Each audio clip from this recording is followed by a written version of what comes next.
The Windows operating system became the most popular desktop OS all the way back in 1990, and somehow it's still holding that title today. That's over 3 decades of dominance in a world where tech trends age faster than milk. Ever wonder how Microsoft pulled that off? What's the secret sauce?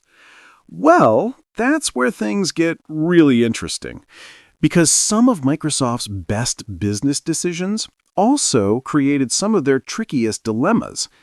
So let's dive in and see how Microsoft's obsession with keeping everything working from your brand new gaming PC to that ancient game of SimCity from 1993 became both their greatest strength and their biggest headache.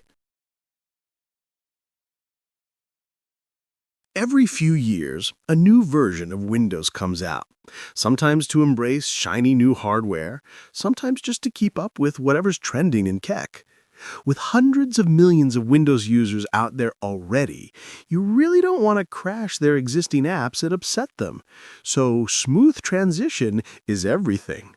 And nobody takes that idea more seriously or more obsessively than Microsoft.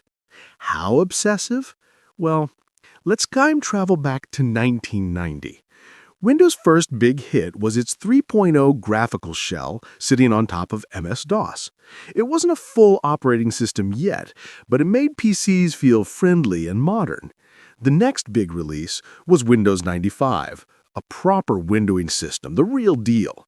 Before the release, Microsoft tested tons of popular Windows 3.0 software to make sure they still worked on Win95. And then one problem popped up. A best-selling game, SimCity, kept crashing, and not because of Windows, but the game's own bug. SimCity was accessing memory it just released. That's a critical error. Under Windows 3.0, that bug somehow got lucky, as the freed memory stuck around long enough for the game to survive. But Windows 95 cleaned up memory faster, so SimCity became Crash City. Now, if this happened today, the game studio would just issue a patch through Steam or the App Store. The game would update itself at next start and be done with it. But this was 1995. Internet just barely started, and the concept of Steam or App Store didn't even exist. You'd have to buy the patch floppy disks from the gaming studio and install them yourself. A real hassle. So what did Microsoft do? They didn't shrug and say, "Not our fault." Oh no. To minimize the gamer's doubt about upgrading, they actually modified Windows 95 so that when it detected SimCity running, it would quietly switch into Windows 3.0 mode, relaxing the memory management just enough to keep the game from crashing. Yes, Windows literally changed its behavior to babysit one buggy game. That's not just backward compatibility, that's customer retention on steroids. And that philosophy still exists today. If you dig into modern Windows 11, you might be surprised how many decades-old programs, some of the early 90s, still launch and run just fine. That's because Microsoft has built a massive compatibility system behind the scenes. They maintain a huge database of what they call shims. Shims are tiny bits of code that detect legacy apps and tweak how Windows behaves to accommodate old programs.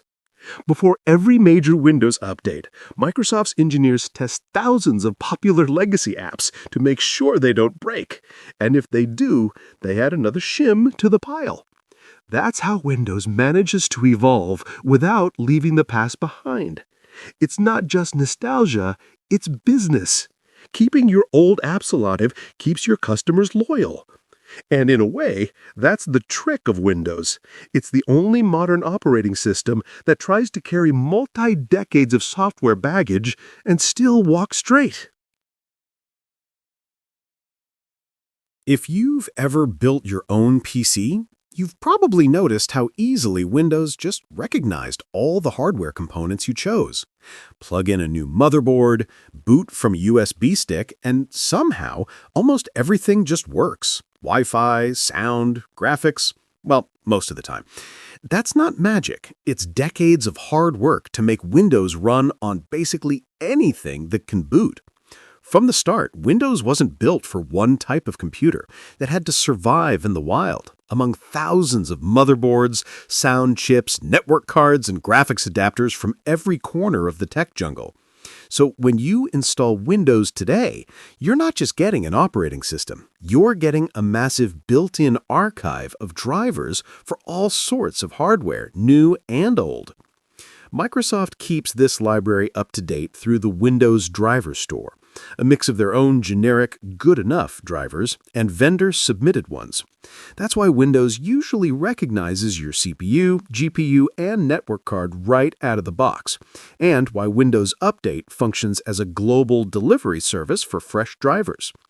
Every driver that makes it into the Windows Driver Store has to pass strict stability and security checks, including digital signing to keep malware out.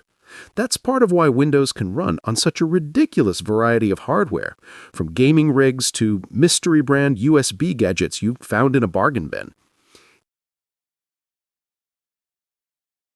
All that backwards compatibility and driver library sounds noble, but it comes with a tax.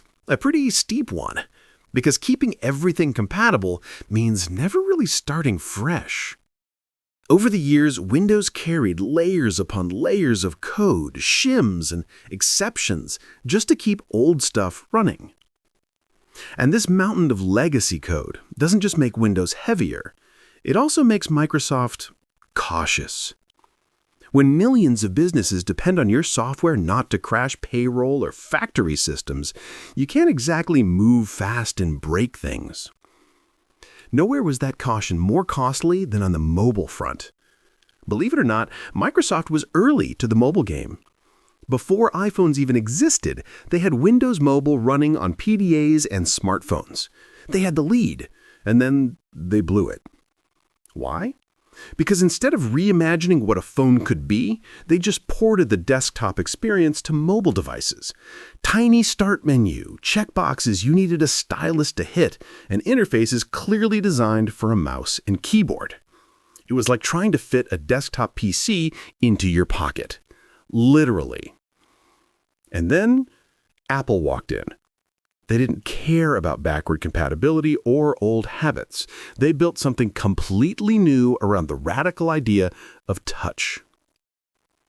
When Steve Jobs showed off the iPhone in 2007, Steve Ballmer, Microsoft CEO at the time, literally laughed. He mocked the iPhone for not having a physical keyboard. Yikes. Within a few years, smartphones with keyboard were gone, and so was Windows Mobile. Apple had rewritten the rules, and Microsoft was stuck defending the old playbook. Microsoft's obsession with backward compatibility, the same thing that made them dominant on desktops, also made them hesitant to innovate. They couldn't burn the old bridge, even when the new one led to a better world. To this day, Windows is still the most versatile desktop OS, but it carries a ghostly weight of its own history. And that's a lesson. Sometimes, when you try so hard not to break the past, you might end up missing the future. If you liked this breakdown, give this video a thumbs up, hit subscribe, and join me next time as we dig into more fascinating stories where business strategy meets pure engineering chaos.